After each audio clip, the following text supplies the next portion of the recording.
Full Moon sale காலை 9 மணியிலிருந்து இரவு 12 மணி வரை ஜூலை 29 ஒரு நாள் மட்டும்.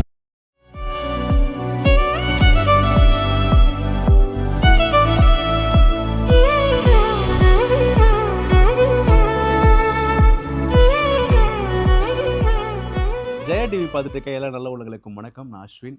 நிறைய செலிபிரிட்டிஸ் வந்து நம்ம இன்டர்வியூ பண்ணிட்டு இருக்கோம். இன்னைக்கு வந்து ஒரு சிங்கர், டப்பிங் ஆர்டிஸ்ட், ஆக்டர்னு பல முகங்கள் இருக்கு இவருக்கு. ஆனால் எனக்கு பர்சனலாக வந்து இவர் பேரை சொல்லும்போது டப்பிங் ஆர்டிஸ்ட் தான் மைண்டில் வந்துட்டு போகும். நிறைய படங்கள் எனக்கு தெரிஞ்சு மோகன குரலோன்னு ஒரு பட்டமே அவருக்கு கொடுத்துருந்தாங்க. அந்த மோகன குரலோனுக்கு சொந்தக்காரர் தான் எஸ்.என். சுரேந்தர் அவர்கள் நம்ம கூட இருக்கிறாரு. வணக்கம் சார், எப்படி இருக்கீங்க? கலைமாமணி அப்புறம் பெஸ்ட்டு டப்பிங் ஆர்டிஸ்ட்டுக்கும் உங்களுக்கு கொடுத்துருந்தாங்க. ஸோ எப்படி இருக்கீங்க? இன்னைக்கு வரைக்கும் நல்லா இருக்கேன். இன்று வரை நலம். இதுக்கப்புறமும் நல்லா இருக்கணும் தான் எங்களுக்கு ஆசை சார். நல்லபடியாக இருக்கணும்.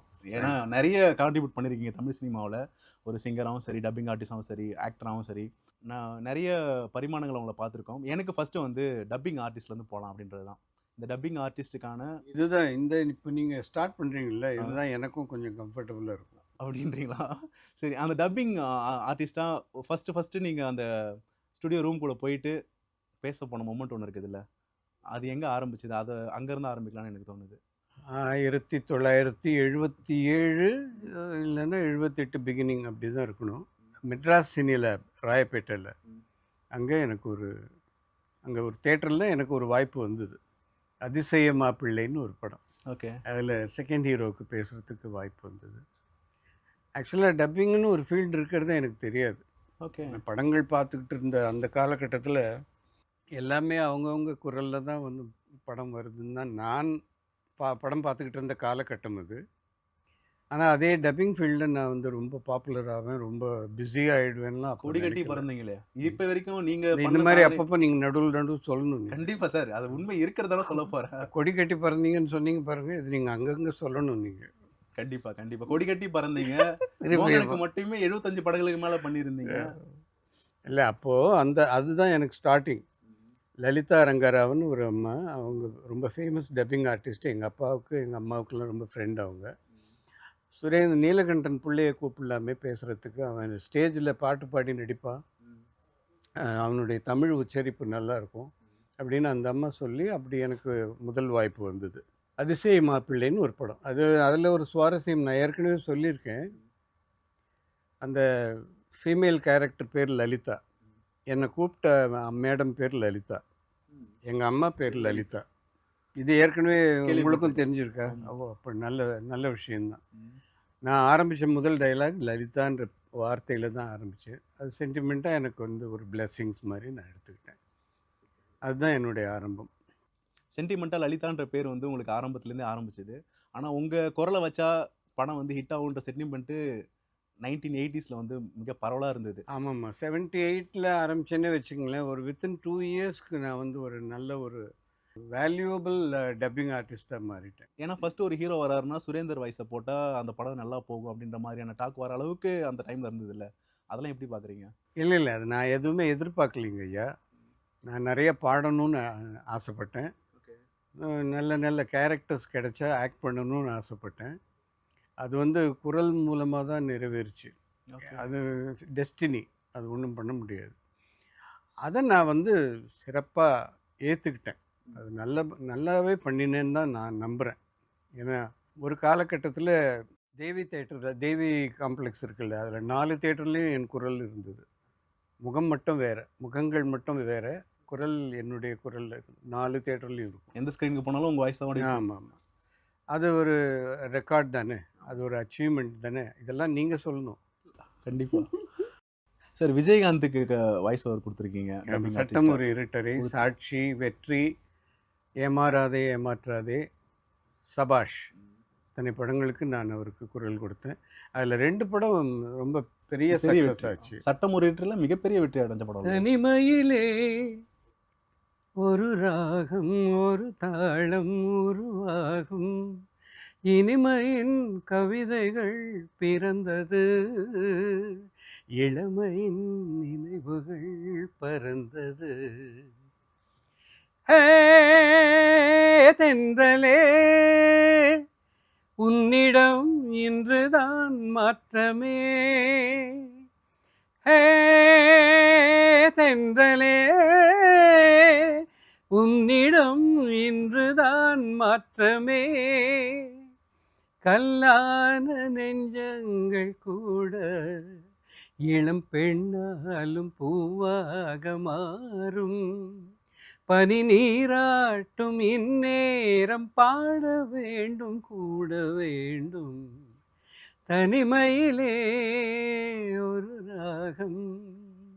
இது வந்து விஜயகாந்த் ஐயாவுக்கு செகண்ட் ஹிட்டு. ஃபஸ்ட்டு யேசுதாஸ் அண்ணா பாடினது ஏதோ நினைவுகள் அந்த பாட்டு. ஏதோ நினைவுகள், ஏதோ நினைவுகள் அந்த பாட்டு. நீங்கள் நல்லா பாடுறீங்களே. கொஞ்சம் அதுதான் அவருக்கு ஃபஸ்ட்டு ஹிட்டு. பட் ஹிட்டோட நல்லா ஓடின படம் சட்டம் ஒரு இருட்டரை விஜயகாந்த் ஐயாவுக்கு. அதில் நான் தான் அவருக்கு டப்பிங் வாய்ஸே பண்ணி கொடுத்தேன். அது மட்டும் இல்லை, அந்த ப்ரொடியூசர் வடலூரான் கம்பெனிஸ் சிதம்பரம் ஐயா முதல்ல எனக்கு தான் பழக்கம். ஓகே, எனக்கு தான் நண்பர். நான் தான் வந்து இவங்களுக்கெல்லாம் லிங்க் பண்ணி விட்டு, இவங்களுக்குலாம் யாரும் சொல்லுங்க சொன்னாதான் தெரியும். இவங்கெல்லாம் இல்லை இல்லை இல்லை இல்லை பொதுவாக அந்த நமக்கு வேண்டியவங்கன்னு நினச்ச அவங்களுக்கெல்லாம் வந்து அந்த படத்தை வந்து அவங்களுக்கு கிடைக்க முக்கியமான காரணம் நான் தான். அதில் அந்த அந்த ஒரு முக்கியமான நிகழ்வுக்கு அது மிஸ் ஆகிடாமல் நான் வந்து இவங்களுக்கு தான் கிடைக்கணும்னு நான் வந்து பாடுபட்டு வாங்கி. என்ன மாதிரி ஹெல்ப் பண்ணி அதில் வந்து பலன் வந்து விஜயகாந்த் ஐயாவுக்கும் கிடைச்சிது. ஏன்னா அதுக்கு முன்னாடி நான் விஜயகாந்த் ஐயாவோட எங்கேயோ மீட் பண்ணும்போது கொஞ்சம் வருத்தப்பட்டார். இந்த ஏதோ ஒரு படம் ராஜ்குமாரி தேட்டரில் ஓடிக்கிட்டு இருந்து, அகல் விளக்குன்னு ஒரு படம், சரியா போல சார். அப்போ வந்து விஜயகாந்த் ஐயாவுக்கு என்ன தெரியும். அதுக்கப்புறம் வந்து கால மாற்றத்தில் வேறு மாதிரிலாம் உயரங்கள்லாம் தொட்டாங்க, அது வேறு விஷயம். பட் நல்ல மனிதர் அவர். வந்து அவருக்கு நான் வந்து ஆரம்ப காலத்தில் 2 வெற்றி படங்களுக்கு குரல் கொடுத்தேன். நிறைய படங்கள் அவருக்கு பாடினன்றதில் இப்போ நினச்சாலும் சந்தோஷமாக இருக்குது. அது என்னென்னா, யாராவது கை காட்டணும். ஒரு கை காட்டல் இல்லாமல் யாருமே ஒரு உச்சத்தை தொட முடியாது. கண்டிப்பாக. சும்மா இல்லையா? எனக்கு லலிதா அரங்கராவுன்னு ஒரு அம்மா இருந்தாங்க. அதனால தான் நான் வந்து டப்பிங் ஆர்டிஸ்ட்டாக பெரிய இடத்துக்கு போனேன். உள்ளே போனோடனே ஹேமமாலினி டப்பிங் ஆர்டிஸ்ட்டு எனக்கு ஹெல்ப் பண்ணாங்க. ஒரு 15 படம் வரைக்கும் எனக்கு. அது மாதிரி யாராவது ஒருத்தர் இன்னொருத்தருடைய வளர்ச்சிக்கு ரொம்ப முக்கியமான உந்து சக்தியாக இருப்பாங்க. ஆனால் நீங்கள் நிறைய ஹெல்ப் பண்ணியிருக்கீங்க. நான் பண்ணியிருக்கேன். அப்போல்லாம் ரொம்ப சொல்லாமல் இருந்தேன். இப்போ வந்து சொல்லக்கூடிய ஒரு நிலைமைக்கு வந்துட்டு தெரிஞ்சுக்கிறோம். சொல்லுங்கள். நீங்கள் நுணுக்கமாக நாடகம் பார்க்குறீங்க, அப்படியே வாயை பிடுங்கிடுவீங்க போல இருக்கு. சொல்லுங்கள் சார், தெரிஞ்சுக்கணும்ல. இல்லை பரவாயில்ல, அதான் அவ்வளோதான். அதனால் நிறைய பேர் இன்றைக்கி வரைக்கும் என்ன நிலைமையில் இருக்குது, இன்றைக்கி என்ன உயரத்தில் இருக்கிறாங்க ஒவ்வொருத்தர். மொத்தத்தில் கிராட்டிடியூட் வேணும், அவ்வளோதான். அதுதான் என்னுடைய கன்க்ளூஷன். கிராட்டிடியூட் இல்லைன்றீங்களா நிறைய பேர்கிட்ட? நீங்கள் நிறைய இப்போ மோகனுக்கு நீங்கள் வந்து 75 படங்களுக்கு மேலே நீங்கள் நல்லா அருமையாக கம்பேர் பண்ணுறீங்க. ரொம்ப அழகாக கோர்வையாக போயிடுறீங்க நீங்கள். இப்போ ஓகே அஸ்வின் சார், இப்போ நல்லா இருக்குது, இது நல்லா இருக்குது. சரி, மோகன் ஐயாவுக்கு ஒரு 75 படம் பேசியிருக்கேன்னே வச்சுக்கோங்களேன். எனக்கு ரொம்ப பிடிக்கும். அவருக்கு முன்னாடி நான் பிரதாப் போத்தனுக்கு தான் டப் பண்ணேன், நெஞ்சத்தை கிள்ளாதே படத்தில். பிரதாப் போத்தன் ஐயாவுக்கு டப்பிங் பேசும்போது ரொம்ப ரொம்ப பிடிச்சி பேசுவேன். ஒரு இங்கிலீஷும் மலையாளமும் கலந்த ஒரு தமிழ் அவர் பேசுவார். அதை நான் வந்து உள்வாங்கி பேசுவேன். அப்புறம் மோகனுக்கு நான் வந்து ரெகுலர் டப்பிங் ஆர்டிஸ்ட் ஆகிட்டேன். மோகன் கூட எனக்கு கொஞ்சம் வருத்தம் தான். அவர் வந்து நியாயமான ஒரு ஒரு ஒரு ரெஸ்பெக்ட் எனக்கு கொடுக்கல. ஆனால் ஃபஸ்ட்டு உங்கள் வாய்ஸ் தான் வேணும்னு அவராக கேட்டாருன்றவன கேள்வி. ஆமாம், நெஞ்சத்தை கிள்ளாதையில் வந்து பிரதாப்க்கு நான் பண்ணும்போது உங்கள் வாய்ஸ் எனக்கு போட்டிருக்கலாம் சார்னு சொன்னார். அது டைரக்டர் மகேந்திரன் சார் தான் நீங்கள் போய் கேட்கணும். அவர் தான் வந்து பிரதாப் ஐயாவுக்கு என்னுடைய வாய்ஸை ஓகே பண்ணியிருக்காரு. உங்கள் போர்ஷன்லாம் ஏற்கனவே இன்னும் ராமூர்த்தி அண்ணா வச்சு பண்ணிட்டாங்க அப்படின்போது இவர் சொன்னார். அது அப்போது அதை ஞாபகம் வச்சுக்கிட்டு அதுக்கு அடுத்தடுத்த படங்கள் இவர் சொல்லியிருக்கலாம். பயணங்கள் முடிவதில்லை, கிளிஞ்சல்கள், இப்படி படங்கள்லாம் நான் வந்து ஒர்க் பண்ணும்போது எல்லாமே சில்வர் ஜூப்ளி போச்சு. ஆட்டோமேட்டிக்காக அவர் ரொம்ப பெரிய ஹீரோ ஆகிட்டார். தனிமையில் ஒரு ராகம் கம்போசிங் போது சங்கர் கணேஷ் அண்ணா வந்து எங்கள் வீட்டுக்கு பக்கத்து வீட்டில் அந்த அந்த ப்ரொடியூசரை எனக்கு லிங்க் பண்ணி விட்டவர் பேர் வந்து முருகேசன், ராஜி அண்ணா. அவங்க வீட்டிலையே வந்து கம்போசிங் வச்சுக்கிட்டோம். ராஜி அண்ணாவுக்கு முதல்ல அந்த ப்ரொடியூசரை கொண்டு வந்து என்கிட்ட தான் பேசினார். அந்த அந்த பேச்சுவார்த்தை ஆரம்பித்ததே என்கிட்ட தான்.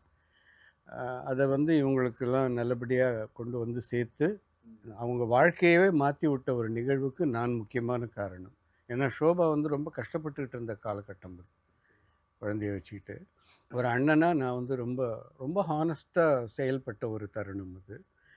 அப்போது பாட்டு கம்போசிங் போது சங்கரன் கேட்டார் என்ன, 4 டியூன் போடுவோம் தம்பி, சாதாரணமாக உங்களுக்கு தெரியும். இந்த 4 டியூனில் ஒரு டியூன் நீங்கள் சம்மந்தப்பட்ட படங்கிறதுனால நீங்கள் செலக்ட் பண்ணிக்கணும். அந்த பாட்டு தனிமையிலே ஒரு ராகம் டியூனை செலக்ட் பண்ணது அடியேன் தான். கங்கையமரன் அண்ணாவை கூப்பிட்டு பாட்டு எழுத வச்சது எங்கள் அப்பா. ஓகே. இது மாதிரி நிறைய முக்கியமான ஒரு நிகழ்வுகளுக்கு எங்கள் அப்பாவும் நானும் காரணமாக இருந்திருக்கிறோம். இன்றைக்கி எந்த அளவுக்கு வளர்ச்சின்றதை நான் சொல்ல வேண்டாம், உங்களுக்கே தெரியும். அப்பா நீலகண்டனை பற்றி நிறைய இடத்துல மென்ஷன் பண்ணுறீங்க. அப்பாவை பற்றி ஏன்னா அவரை பற்றி மென்ஷன் பண்ணி ஆகணும். நாளைக்கு என் பையன் என்னை பற்றி சொல்லணும்ல. ஏன்னா எங்களுக்கு நீலகண்டன்ற ஒரு பற்றி கேள்விப்பட்டிருக்கோமே தவிர அவர் என்னெல்லாம் பண்ணியிருக்காரு, என்ன அவர் ரொம்ப ரொம்ப பெருந்தன்மையான ஒரு மனிதர். துரோகிகளை கூட காலில் விழ வச்சுடுவார். ஓகே. அவ்வளோ தங்கமான ஒரு மனுஷன். கெட்டவன் தெரிஞ்சு கூட நல்லது பண்ணுவார் எங்கள் அப்பா. அவ்வளோ அவ்வளோ அற்புதமான ஒரு மனிதர் அவர். நல்லா சிரிக்கிறீங்களே, அர்த்தமுள்ள ஒரு சிரிப்பாக சிரிக்கிறீங்க. இல்லை நீங்கள் உள்குத்தோட சொல்கிறது தெரியுது, அதனால தான். இல்லை அவ்வளோதான், அப்படி தான் சொல்லணும். இது போதும், புரிஞ்சவங்க அப்பா புரிஞ்சு. என்ன சார் பண்ணிட்டு இருந்தாரு? ஒரு விஜயவாகினி ஸ்டுடியோவில் இருந்தார். வாகினி ஸ்டுடியோவில் நாகரிட்டியார்கிட்ட ப்ரோக்ராம்ஸ் எக்ஸிக்யூட்டிவாக இருந்தாங்க. அப்பா வந்து பல பேருக்கு என்ட்ரி பாஸ் கொடுத்துருக்காரு வாகினி ஸ்டுடியோ உள்ளே நுழையிறதுக்கு. அது மாதிரி எனக்கு சமீபத்தில் மறைந்த டிபி கஜேந்திரன் அவர்கள் சொல்லியிருக்காரு. அப்புறம் கண்ணதாசன் ஐயா மகன் அண்ணாதுரை அவர்கள் சொல்லியிருக்காரு, அந்த வாகினி ஸ்டுடியோ உள்ளே போனதுக்கு காரணமே உங்கள் அப்பா தான் ஐயான்னு. அது மாதிரி நிறைய நல்லது, நிறைய பேருக்கு நல்லது பண்ணியிருக்காரு. எதையுமே எதிர்பார்க்க மாட்டார். பட் அதற்குரிய நியாயம் அவருக்கு நடந்ததான்றது வந்து கேள்விக்குறி தான். போதும். சார், ரகுமான், அர்ஜுன் இந்த மாதிரி நிறைய பேருக்கு டப்பிங் ஆர்டிஸ்டாக நீங்கள் கண்டினியூ பண்ணியிருக்கீங்க. உங்களுக்குமே அர்ஜுன் ஐயாவுக்கு ஒரு படம் பண்ணியிருக்கீங்க. குளிர்கால மேகங்கள்னு ஒரு படம், வேஷம் அப்படின்னு ஒரு படம், 2-3 படம் பண்ணேன். ரகுமானுக்கு நிறைய படங்கள் பண்ணேன். இல்லை நிறையவே பண்ணேன். அன்புள்ள அப்பா, கண்ணே கனியமுதே, வசந்த ராகம், இந்த மாதிரி படங்கள் நிறைய பண்ணேன். ஆக்சுவலாக ரஹ்மானுக்கு என்னுடைய வாய்ஸ் நல்லா சூட் ஆகும். அவருக்கு அப்போது அந்த அந்த அந்த ஏஜில் மீசை இல்லாத ஒரு பருவத்தில் அந்த குரல் வந்து அந்த காதல் கதைகளுக்கு என்னுடைய வாய்ஸ் ரொம்ப ரொம்ப ஆப்டாக இருந்தது. மோகனை தவிர்த்து வேறு எந்த ஆக்டருக்கு வந்து உங்கள் வாய்ஸ் நல்லா சூட் ஆகும்னு நிறைய பேர் சொல்லியிருக்காங்க. நிறைய பேர் சொன்னதில்லை, நான் சூட் ஆகிற மாதிரி நான் பேசிடுவேன். ரொம்ப பேர் சொல்லணும்னு நினைப்பாங்க, ஆனால் நேராக பார்த்தா கூட சொல்லாமல் கூட போயிடுவாங்க. அலைகள் ஓய்வுதலில் கார்த்திக் அவர்கள், தேவி செவ்வரியோடிய உன் பாத நகங்களுக்கு உன் உதரமே சிவப்பானதால் செந்தூர பூச்சிக்கு செலவில்லை. என்ன பார்க்கிறாய்? முதலில் உன் முகத்தை கண்டா மோகம் கொண்டேன். தாள நயத்தோடு ஆடிய உன் தந்த பாதங்களை கண்டதுமே என் மனம் முறிந்து விட்டது. முறிந்த என் மனதுக்கு மூலிகை உன் இதழ் வழியே இறங்க வேண்டும், அதை உண்டு நான் கிறங்க வேண்டும். காற்று புகை இடமில்லா இறுக்கத்தில் காலமெல்லாம் நாம் உறங்க வேண்டும். இந்த இடத்தில் நீங்கள் கைத்தட்ட வேண்டும். அலைகள் இது கவிதையில் வந்ததா இல்லை வந்து நீங்கள் இல்லை இந்த இடத்துல தோணும் இல்லை சில நேரத்தில். அலைகள் எழுதல கார்த்திக் ஐயாவுக்கு மணிவண்ணன் சார் எழுதின டைலாக். அப்போது நான் வந்து டப்பிங்கில் உச்சத்தில் இருக்கேன். அந்த மாதிரி ஒரு நிலையில் முத்துராமன் சாரை எனக்கு ரொம்ப பிடிக்கும். அவருடைய மகனுக்கு நான் பேசுகிறேன்ற ஒரு சந்தோஷத்தில் இந்த படத்தை நான் சிறப்பாக பண்ணி கொடுத்தேன். எனக்கே தெரியும், பம்பர் ஹிட். ஆமாம், எவ்வளோ பெரிய ஹிட். ஆமாம், இந்த படத்துலேருந்து உண்மையை சொல்லப்போனால் இந்த படத்துலேருந்து எனக்கு ரொம்ப லக்கி டப்பிங் ஆர்டிஸ்ட்னு பேர் வந்தது. ஓகே. எந்த கேரக்டர், எந்த காதல் வசனம், எந்த சிச்சுவேஷனுக்கும் இந்த குரல் வந்து பொருந்தி போச்சுனாலே படத்துக்கு ஒரு நல்ல உயர்வு கிடைக்கும் அப்படின்ற ஒரு உழைப்பை நான் கொடுத்தேன்.